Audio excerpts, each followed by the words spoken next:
Bienvenue dans Lost in the Sand pour l'épisode numéro 3. Coucou. Yo, mon personnage, c'est Monsieur Sam Troulfion. Sam Troulfion est une personne très timide et introvertie. Homosexuel, extrêmement maniéré, fan de patinage artistique et de télé-réalité. Expert en couture et défenseur de la cause animale. Vegan de surcroît. Sam est marié depuis quelques jours, il part en lune de miel avec son compagnon, Fabien, pour fêter ça. Alors, moi mon personnage, donc c'est toujours enculé, donc H-A-N-K-H-U-L-E, je précise. Donc Hank est une personne très nerveuse, légèrement raciste et macho, fan de chasse, de pêche et de grosses BMW. C'est un gros beauf à ses heures perdues. Il voyage en Australie pour agrandir sa collection d'animaux empaillés. Sa seule phobie, les araignées. Il urine dans son pantalon à la seule vue d'une patte d'araignée. Résumé de l'épisode précédent. Previously. Après une nuit mouvementée faite de jets d'excréments, Sam et Hank se font réveiller par un inconnu, qui leur pisse dessus, et découvrent alors que cet homme est le chef du village de l'île d'à côté. Les deux rescapés en profitent pour demander de l'aide à Robinson, pour trouver la civilisation. Sur le chemin, après quelques heures et beaucoup d'anecdotes croustillantes, les trois compères font une pause.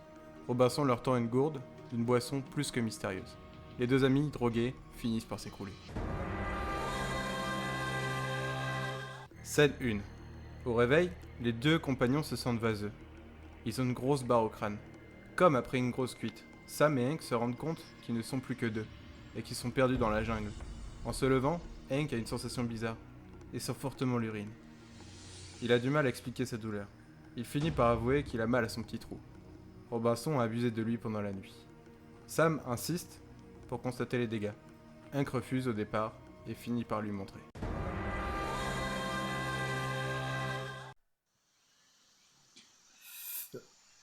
Ouh là là là là là là. Quel mal de crâne. On s'est pris une cuite hier ou quoi? Je sais pas, mais vous avez une sale mine. Hein.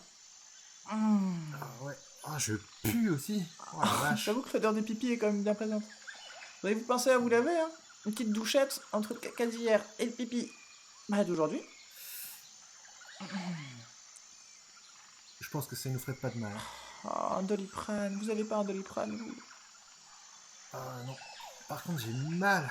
Oh, aïe, aïe. Il est où, monsieur culotté? Eh ben, je sais pas.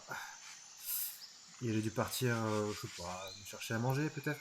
Oh, après nous avoir drogués? Vous êtes bien naïf, mon pauvre. Bon, dites-moi tout, vous avez mal où, là? À la jambe, au bras, épaule? Non, pas vraiment. Écoute, Sam, je crois que je vais pas pouvoir marcher tout de suite là. Pouvoir marcher, comment ça? Vous avez une contracture musculaire? Une patinage artistique, ça m'arrivait tout le temps. Moi, je vous dis, une bonne pause. Je crois que je me suis assis, je suis dû m'endormir sur une branche. J'ai mal au cul. Ah, vous voulez que j'examine? Alors, si tu pouvais éviter de trop regarder, je vais pas te demander de m'ausculter, t'es pas médecin. J'ai juste mal au cul, ça ira pour ce soir. Hein. Alors, peut-être que je ne suis pas médecin, mais j'ai une expérience dans le domaine anal, outre que ma qualité d'homosexuel, qui est une qualité très importante, mais j'ai eu des hémorroïdes depuis plus de 10 ans. Donc les problèmes de cul, ça me connaît, monsieur Hank. Alors peut-être que vous ne me faites pas confiance, mais laissez-moi regarder ça en tant que disons, professionnel par intérim, sur cette île déserte d'Anus. Voilà. Bon, écoute Sam, je te propose un truc.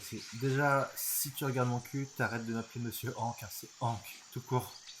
Et écoute, je vais te montrer, mais ça reste entre nous, d'accord?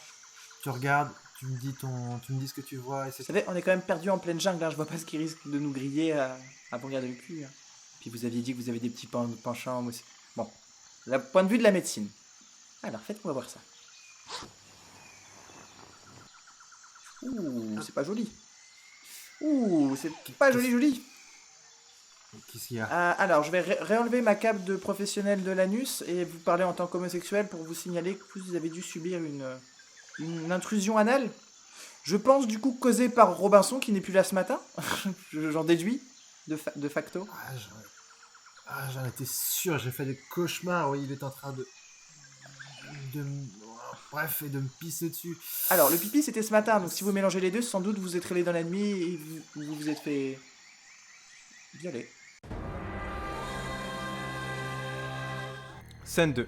Malgré la douleur, les deux aventuriers décident de continuer leur périple pour rejoindre l'autre côté de l'île et peut-être remettre la main sur cet enfoiré de Robinson culotté et son bateau.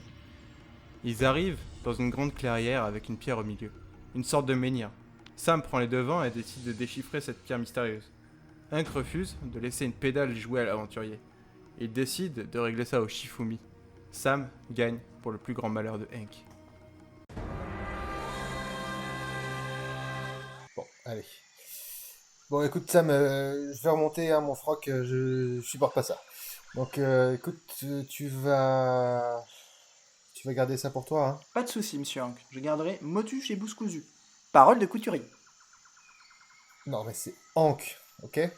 Hank. Oui, Hank. Hank. Hank. Bon, écoute, je remonte mon pantalon, on fait nos affaires, et écoute, je pense que le mieux, c'est qu'on continue, qu'on marche jusqu'à l'autre côté de l'île. Il faut qu'on remette la main sur cet enfoiré de Robinson, là. En plus, je crois qu'il a encore son bateau. Pendant que vous me parliez, je vous ai fabriqué une petite canne pour la route. Après, je sais pas si c'est une très très bonne idée d'essayer de rejoindre quelqu'un qui nous a drogués, nous a perdus dans la forêt et qui vous a violé le cul, monsieur. Juste Hank. Ouais, bah t'inquiète pas, si je le retrouve, c'est moi qui vais lui violer. Et puis s'il a un bateau, j'avoue qu'il faudrait pas cracher sur l'occasion.